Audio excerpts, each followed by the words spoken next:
নমস্কার। গতকাল 28/11/2025 থেকে স্বামী বিবেকানন্দ স্কলারশিপ 2025-26 সেশনের জন্য স্টার্ট হয়ে গেছে। রিনিউও কিন্তু করা যাচ্ছে। এই অ্যাপ্লিকেশন করার জন্য বা এই স্কলারশিপ পাওয়ার জন্য এলিজিবল ক্রাইটেরিয়া কী আছে সেটা আগে দেখে নেব। আপনার যদি 60% মার্কস থাকে মাধ্যমিক কিংবা উচ্চ মাধ্যমিক পরীক্ষায় এবং মাধ্যমিক পাসের পর উচ্চ মাধ্যমিকের জন্য কোনো স্কুলে অথবা উচ্চ মাধ্যমিকের পর আপনি যদি কোনো কলেজে বা অন্য কোনো কোর্সে ভর্তি হয়ে থাকেন তবেই আপনি এই স্কলারশিপ অ্যাপ্লাই করতে পারবেন। আর যারা গ্র্যাজুয়েশন কমপ্লিট করেছেন তাদের যদি 53% মার্কসের ওপরে থাকে অনার্স সাবজেক্টের ক্ষেত্রে তাহলেও কিন্তু তারা অ্যাপ্লাই করতে পারবে। আর কোন ক্ষেত্রে আপনারা কত টাকা পাবেন এই স্কলারশিপের অ্যাবাউট সেকশনে এসে সেটা আপনারা দেখে নিতে পারবেন। আজকের ভিডিওতে আমরা অ্যাপ্লাই প্রসেসটা দেখে নেব। সেই জন্য এখানে সবার আগে রেজিস্ট্রেশন বলে যে অপশনটি আছে এটির ওপর ক্লিক করতে হবে। তারপর এখান থেকে দুটো অপশন আছে, টপার নন টপার। আপনাদের ক্ষেত্রে যেটা সঠিক মনে হবে সেটা সিলেক্ট করবেন।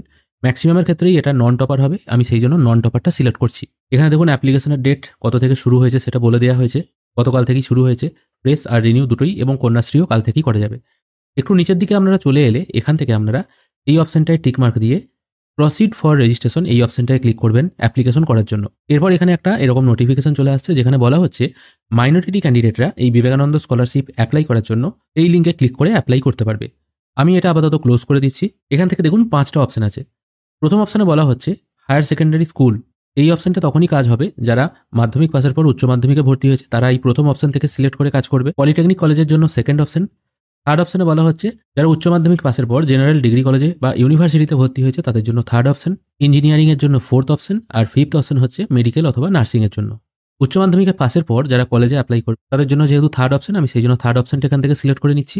যারা মাধ্যমিক পাসের পর উচ্চ মাধ্যমিকে পড়াশোনা করছে বা ভর্তি হয়েছে তাদের জন্য প্রথম অপশনটা। অ্যাপ্লাই প্রসেস সবারই এক। সবার আগে আপনাকে আগে রেজিস্ট্রেশন করতে হবে।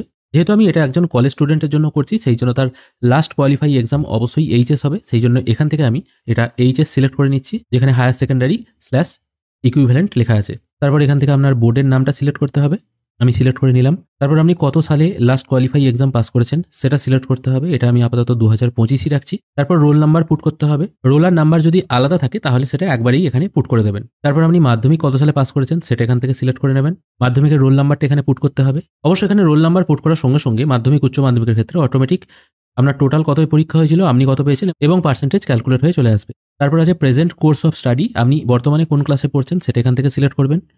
নেম অফ দ্য ইনস্টিটিউট, এটাও এই ড্রপডাউন মেনু থেকে আপনারা পেয়ে যাবেন। এখানে যখনই আপনারা ডিস্ট্রিক্ট সিলেক্ট করবেন নেম অফ দ্য ইনস্টিটিউটটাও এটাও আপনারা এখান থেকে পেয়ে যাবেন। তারপর আপনার ইনস্টিটিউট কোন ইউনিভার্সিটির আন্ডারে আছে সেটা এখান থেকে সিলেক্ট করতে হবে। তারপর ইউনিভার্সিটি থেকে পাওয়া রেজিস্ট্রেশন নাম্বারটা এখানে পুট করবেন। বর্তমানে আপনি কোন কোর্সে পড়াশোনা করছেন সেটা এখান থেকে সিলেক্ট করবেন। ডিসিপ্লিন অফ কোর্স, যদি অনার্স নিয়ে থাকেন কিসে অনার্স নিচ্ছেন বা কোন অনার্স বিষয় নিয়ে আপনি পড়াশোনা করছেন সেটা এখানে মেনশন করে দেবেন। ডিউরেশন অফ কোর্স, যদি আপনি গ্র্যাজুয়েশন পড়েন অনার্স নিয়ে সেক্ষেত্রে কতদিনের কোর্স হচ্ছে সেটা এখানে মেনশন করে দেবেন। যেমন এখন 4 বছরের কোর্স, সেক্ষেত্রে এটা 4 মেনশন করে দেবেন। অন্য কোর্স যদি হয়ে থাকে সেটা কত বছরের সেটা এখানে দিয়ে দেবেন। ডেট অফ অ্যাডমিশন, মানে কত তারিখে আপনি ভর্তি হয়েছেন সেটা অ্যাডমিশন রিসিটে লেখা থাকবে, সেটা বা সেই ডেটটা এখানে বসিয়ে দেবেন। বাংলা শিক্ষা পোর্টাল আইডি, এটা বসানোর দরকার নেই, স্টার মার্ক দেওয়া নেই, তাই না দিলেও চলবে।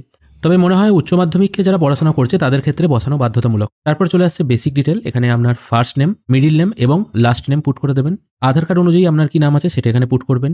তারপর আছে ফোন নাম্বার, ফোন নাম্বারটা নিচের ঘরে পুট করবেন। ইমেল আইডি একই সঙ্গে এখানে বসিয়ে দেবেন। তারপর আপনার এখান থেকে জেন্ডার সিলেক্ট করে নেবেন।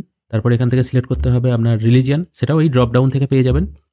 রেশন কার্ড নাম্বার এখানে অবশ্যই দিতে হবে, স্টার মার্ক দেওয়া আছে। রেশন কার্ড নাম্বারটা এখানে পুট করে এখানে একটি পাসওয়ার্ড সেট করে নিয়ে সাবমিট অপশনে ক্লিক করবেন। স্ক্রিনের উপর যে স্যাম্পল দেখতে পাচ্ছেন এই টাইপের পাসওয়ার্ড রাখার চেষ্টা করবেন। তবে রেজিস্ট্রেশনের এক্ষেত্রে কিন্তু অনেক নতুন নিয়ম এসছে, যেখানে বলা হচ্ছে আপনি প্রেজেন্ট যেখানে পড়াশোনা করছেন, যে কোনো ইউনিভার্সিটি হতে পারে বা কলেজ হতে পারে, সেখানে আপনার রেজিস্ট্রেশন হলে তবেই কিন্তু আপনি এই স্কলারশিপে অ্যাপ্লাই করতে পারবেন।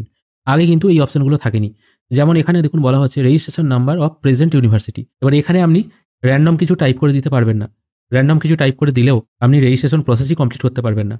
তাই আপনি যেখানে পড়াশোনা করছেন বর্তমানে সেখানে যদি রেজিস্ট্রেশন না হয়ে থাকে তাহলে কিন্তু আপনি এই স্কলারশিপ করতে পারবেন না।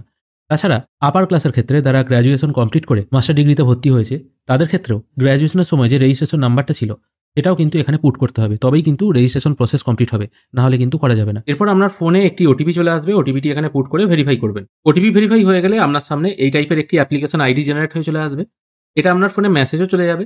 এবার এখান থেকে ডাউনলোড রেজিস্ট্রেশন স্লিপ এই অপশনটায় ক্লিক করে এই স্লিপটা আপনারা ডাউনলোড করে নেবেন। এরপর আপনাকে লগ ইন করতে হবে, সেই জন্য অ্যাপ্লিক্যান্ট লগ ইন এই অপশনটায় ক্লিক করবেন। এখানে অ্যাপ্লিকেশন আইডি, পাসওয়ার্ড এবং ক্যাপচা পুট করে লগ ইন করবেন। রেজিস্ট্রেশন প্রসেস কমপ্লিট হয়ে যাওয়ার পর যদি আপনি বুঝতে পারেন যে আপনার রেজিস্ট্রেশনে কোনো ভুল হয়ে গেছে তাহলে ক্যান্সেল অ্যাপ্লিকেশন / রেজিস্ট্রেশন এই অপশনে ক্লিক করে আপনারা কিন্তু রেজিস্ট্রেশনটি ডিলিট করে দিতে পারেন। যদি মনে হয় সবকিছু ঠিকঠাক আছে তাহলে এডিট প্রোফাইল এই অপশনটায় ক্লিক করবেন। এখানে সবকিছু একবার দেখে নেবেন, যদি মনে হয় সবকিছু ঠিকঠাক আছে পেজটিকে একটু স্ক্রোল করে নিচের দিকে নামিয়ে আপনার ফটোগ্রাফ এবং সিগনেচার আপলোড করে দেবেন। ফটোগ্রাফ হবে 20 থেকে 50 কেবি জেপিইজি ফরম্যাটে, সিগনেচার হবে 10 থেকে 20 কেবি জেপিইজি ফরম্যাটে। ফটোগ্রাফ এবং সিগনেচার আপলোড হয়ে যাওয়ার পর আপনার সামনে মেন ফর্ম ওপেন হয়ে যাবে। এখানে আপনার পার্সোনাল ডিটেল ফিল করতে হবে। প্রথমে আপনার বাবার নাম এবং মায়ের নাম, ফার্স্ট, মিডিল ও লাস্ট নেম এইভাবে আলাদা আলাদা বক্সে পুট করবেন। এরপর আপনার ফাদারের প্রফেশন কি আছে সেটা এখানে পুট করবেন। এরপর আপনার গার্জেনের নাম এখানে পুট করতে হবে। গার্জেনের নাম হিসেবে আপনি আপনার বাবার নামও দিতে পারেন। তারপর গার্জেনের প্রফেশন কি আছে সেটা এখানে ম্যানুয়ালি টাইপ করে দেবেন। গার্জেনের সাথে আপনার সম্পর্ক কি আছে সেটাই ড্রপ ডাউন মেনু থেকে আপনাকে সিলেক্ট করতে হবে। তারপর আপনার ডেট অফ বার্থ এখানে পুট করবেন, আপনার জেন্ডার এখান থেকে সিলেক্ট করবেন। রিলিজিয়ান ইনঅ্যাক্টিভ থাকবে, এটা আপনি সেট করতে পারবেন না। কাস্ট এখান থেকে আপনাকে সিলেক্ট করতে হবে। এখানে জিজ্ঞেস করা হচ্ছে আপনি মাইনরিটি সম্প্রদায়ভুক্ত কিনা, এটা আপনাকে নো রাখতে হবে। আপনি ফিজিক্যালি হ্যান্ডিক্যাপ কিনা এটাও আপনাকে ইয়েস বা নয় উত্তর দিতে হবে। যদি ইয়েস হয় কত % হ্যান্ডিক্যাপ আছে আপনার সার্টিফিকেটে লেখা সেটা এখানে দিতে হবে, অন্যথায় এটা নো থাকবে। তারপর আপনার আধার নাম্বারটা এখানে পুট করে দেবেন। এরপর এখানে জিজ্ঞেস করা হচ্ছে আপনি ওয়েস্ট বেঙ্গলের বাসিন্দা কিনা, অবশ্যই ইয়েস রাখতে হবে। এরপর ফিল করতে হবে আপনার হাউস নাম্বার, যদি না থাকে দেওয়ার দরকার নেই, অন্যথায় ভিলেজের নাম, স্ট্রিটের জায়গায় আপনার পোস্ট অফিসের নাম দিয়ে দিতে পারেন। আবার নিচে ভিলেজ পোস্টের নাম এখানে দিয়ে দেবেন, তারপর পিনকোডটা দেবেন, তারপর আপনার স্টেট এখান থেকে সিলেক্ট করবেন, এটা ওয়েস্ট বেঙ্গলই থাকবে। তারপর আপনার ডিস্ট্রিক্ট সিলেক্ট করবেন। তারপর এখানে জিজ্ঞেস করা হচ্ছে বর্তমান কোর্সের এগেনস্টে আপনি সেন্ট্রাল বা স্টেটের অন্য কোনো স্টাইপেন্ড পাচ্ছেন কিনা, এটা ইয়েস বা নয় উত্তর দেবেন। তারপর জিজ্ঞেস করা হচ্ছে আপনি স্টেট বা সেন্ট্রাল গভর্নমেন্টের অন্য কোনো স্কলারশিপের জন্য মনোনীত হয়েছেন কিনা, এটাও ইয়েস বা নয় উত্তর দেবেন। তারপর আপনার টোটাল ফ্যামিলি ইনকাম কত আছে সার্টিফিকেটে যেটা লেখা থাকবে সেটাই কিন্তু এখানে বসাবেন। এরপর আপনার ব্যাংকের ডিটেল এখানে ফিল করতে হবে। প্রথমে আপনার ব্যাংকের আইএফএসসি কোড পুট করবেন। আইএফএসসি কোড পুট করার সঙ্গে সঙ্গে অটোমেটিক নেম অফ ব্যাংক আর ব্রাঞ্চের নামটা কিন্তু এখানে চলে আসবে। অ্যাকাউন্ট নাম্বারটা সঠিকভাবে দেখে দেখে ফিল করবেন। ব্রাঞ্চ কোড আর এমআইসিআর কোড ফিল না করলেও চলবে। তারপর 7 কন্টিনিউ করবেন। এরপর এখানে একটা একটা করে ডকুমেন্ট আপনাকে আপলোড করতে হবে। প্রথমে আপলোড করে দেবেন আপনার মাধ্যমিকের যে মার্কশিট আছে তার বোথ সাইড স্ক্যান করে পিডিএফ ফরম্যাটে 400 কেবিতে আপনাকে আপলোড করতে হবে। একই রকমভাবে লাস্ট আপনার যে কোয়ালিফিকেশন আছে বা লাস্ট যে কোয়ালিফাই এক্সাম আছে সেটার মার্কশিটও এখানে বোথ সাইড আপলোড করতে হবে। এখানে দেখুন বোথ সাইড বলা নেই, মাধ্যমিকে যেমন বোথ সাইড বলা আছে না, এখানে বলা নেই, তাও মার্কশিটগুলো কিন্তু এখানে বোথ সাইড দিয়ে দিতে পারেন। অ্যাডমিশন রিসিট মানে ভর্তির রসিদ এখানে আপলোড করবেন।